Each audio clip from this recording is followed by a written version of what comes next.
Et oui, bonjour, la communauté de coups critiques, c'est encore moi Pépé, et aujourd'hui, je viens vous parler de Grok.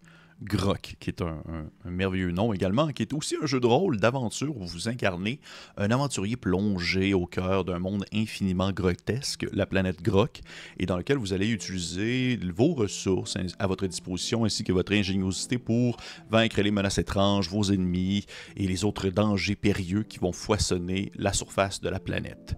Avant d'aller plus loin sur qu'est-ce que représente Grok, parce que vite comme ça ne veut pas dire grand-chose, l'auteur de ce jeu est M. Lester Burton, qui est un concepteur de jeux, écrivain, artiste, musicien, mais également aussi ingénieur chimiste. Et le jeu a été financé via une campagne de sursaut-financement sur Kickstarter. Il y a de cela quand même un petit bout.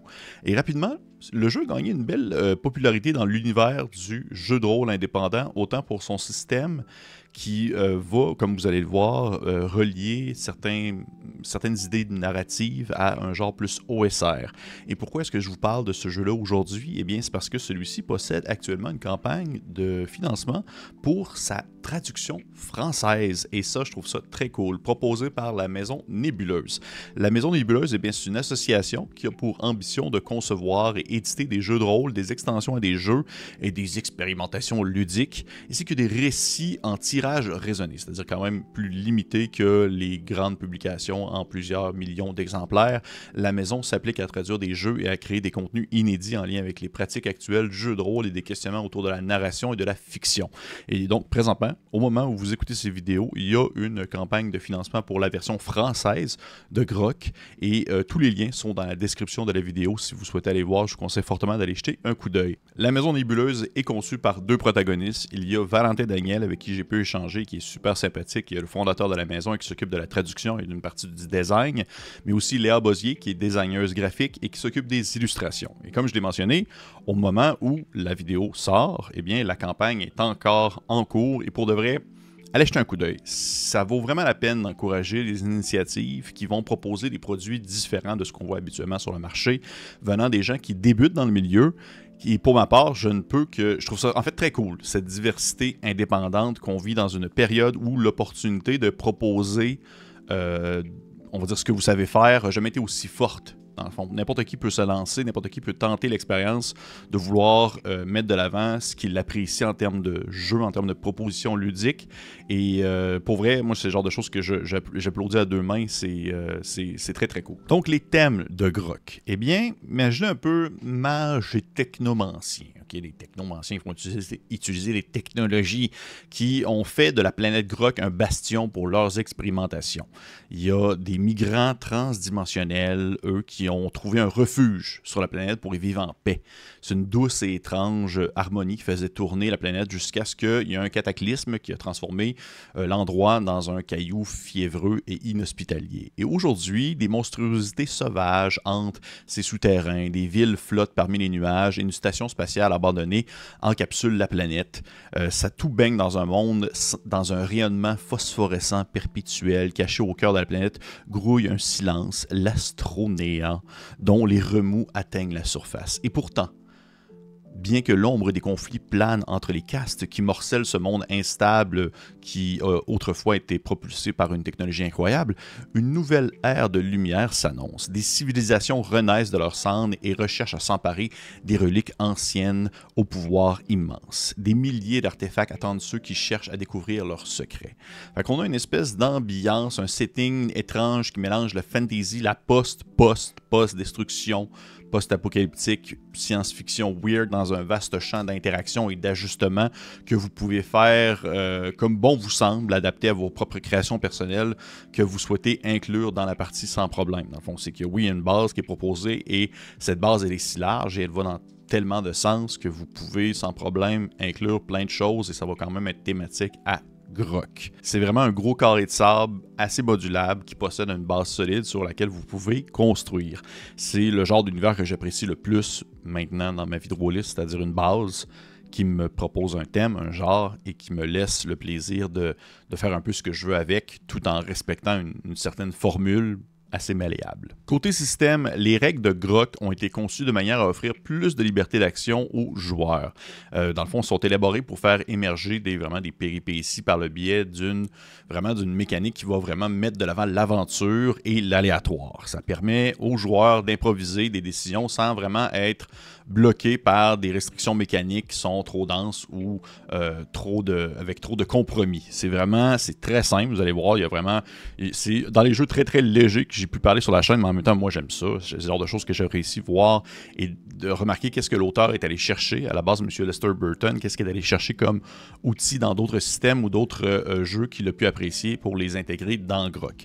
Dans Grok, les mécaniques sont indépendantes du contexte et du contenu de l'univers de la planète Grok. Ça veut dire que vous avez la possibilité de prendre ce système-là et de le transposer dans un tout autre contexte et ça va fonctionner numéro 1. Vous pouvez modifier, supprimer, ajouter des règles. Ça va s'adapter à votre manière de jouer, à votre façon de vouloir faire vivre le système de Grok via votre propre création personnelle. Les personnages ont 3 attributs qui sont évalués comme des jets de dés. Dans le fond, c'est défini par un dé précis. Donc, dans la même manière que dans d'autres jeux, par exemple, une caractéristique faible va être exprimée par un D4. Un peu comme dans, je pense que c'est Savage World qui utilisait ça. Les caractéristiques moyennes sont des D6 et des D8, et des caractéristiques exceptionnelles sont représentées par des D10. Lorsqu'un personnage veut faire un jet, il va se retrouver devant la fameuse mécanique du non et, du oui et du oui et. Ainsi, ce que le personnage tente de faire, est-ce que ça fonctionne? Sur un résultat de 1 à 4, non. Et il se passe quelque chose de malheureux, là, tout dépendant de la situation.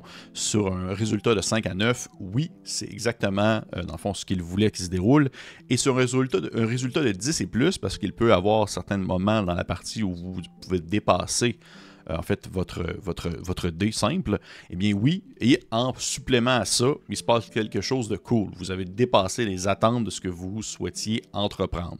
Il est possible de faire le tout avec avantages et désavantages, c'est-à-dire vraiment reprendre en fait le bon jet, lancer plusieurs dés et prendre celui que vous préférez, selon ce que le personnage possède comme atout. Parce que oui, votre personnage va posséder une sélection de traits et d'atouts qui vont être inscrits sur votre feuille et qui vont pouvoir venir influencer vos jets. Ça va être défini entre autres par votre histoire, votre lieu d'origine, votre motivation pour l'aventure, votre profession et vos vertus. Les atouts, c'est une série d'emplacements où est-ce que vous pouvez aussi mettre des contacts, des mercenaires, l'équipement que vous possédez, les différents sorts que vous pourriez avoir accès. Et c'est souvent représenté par des phrases. C'est souvent des petits mots, des petites lignes qui peuvent en fait définir un peu ce que vous possédez sur vous et ce que vous avez.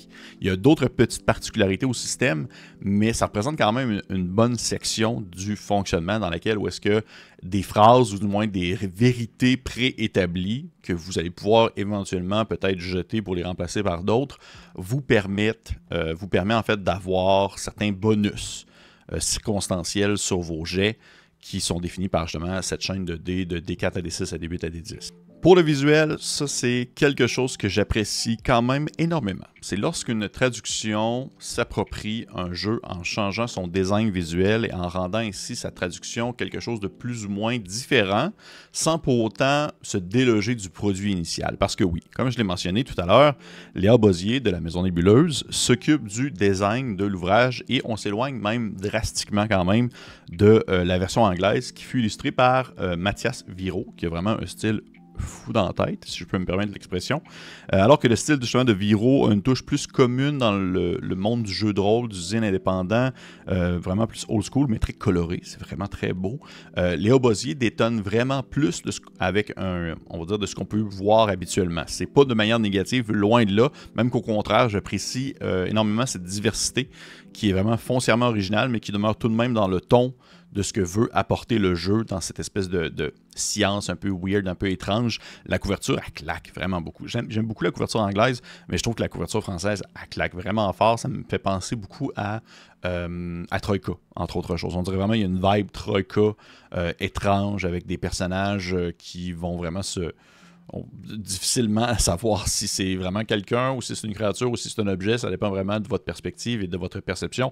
En même temps, je trouve que c'est dans le ton du jeu de vouloir justement donner des attributs à des choses que vous pouvez posséder et que ceux-ci peuvent vous donner des avantages circonstanciels selon le moment. Je trouve qu'il y a quelque chose à faire, ça fit très bien. Mais au-delà de vouloir encourager un produit indépendant, qu'est-ce que ça vaut Grok? Sérieusement, j'aime le jeu comme boîte à outils. L'univers est quand même plus cool que ce que je pouvais croire à la base avant de lire la version anglaise. La planète Grok est vraiment, c'est un terrain de jeu qui est assez charmant, sans pour autant dire que ça renouvelle mon expérience. C'est possible sans problème de le prendre, en fait de l'adapter, de prendre les nombreuses tables aléatoires qui sont disponibles dans le livre et de mettre ça à votre sauce, à votre univers gonzo étrange particulier. Mais même si l'univers de base est le fun, je considère que c'est plus la plus grande force du jeu, c'est vraiment plus son système. Il est présent pour donner un cadre, l'univers est là pour donner un cadre, une base de jeu, mais c'est vraiment la force de ce mélange-là, de ce système-là qui va apporter une certaine facilité avec laquelle vous pouvez justement adapter, l'utiliser et même le commercialiser si vous le désirez, chose que je trouve toujours très cool.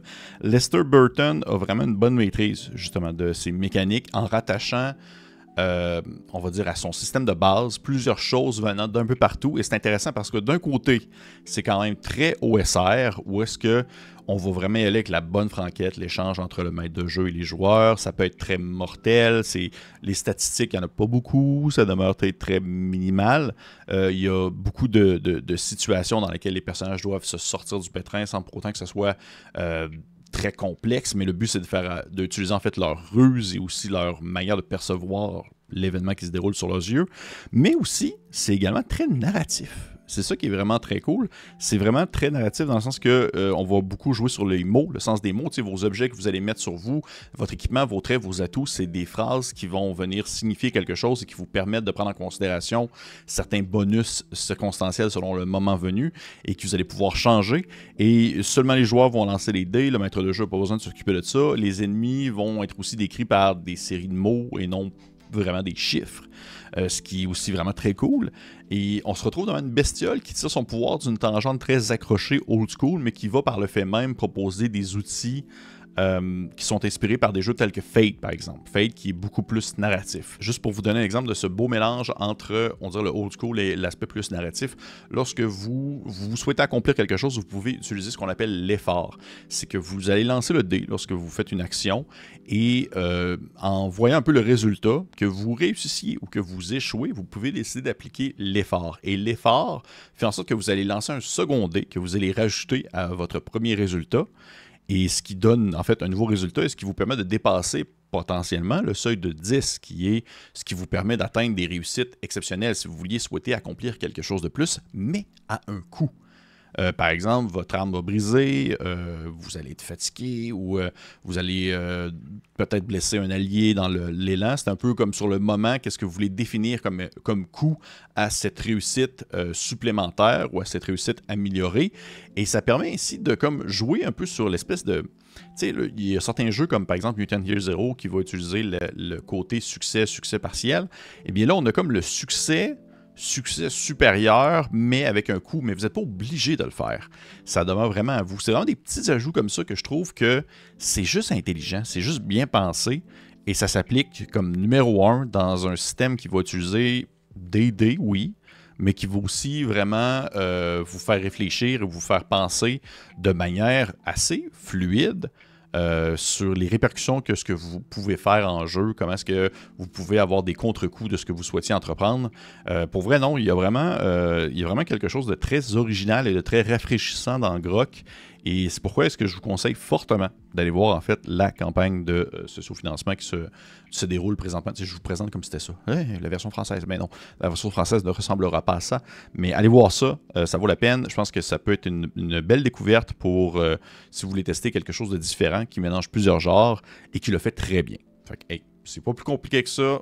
Je vous conseille fortement, si ce n'est pas fait, de vous abonner. Ce serait vraiment très cool. Sinon, likez, partagez, commentez. Si vous avez des questions pour en fait, les traducteurs, vous pouvez les mettre en dessous en commentaire. Peut-être qu'ils vont venir vous répondre. Si vous avez des questions pour moi, vous pouvez les marquer aussi. Je suis toujours content de parler, de papoter, d'échanger. Et pour les autres, on se dit à la prochaine fois.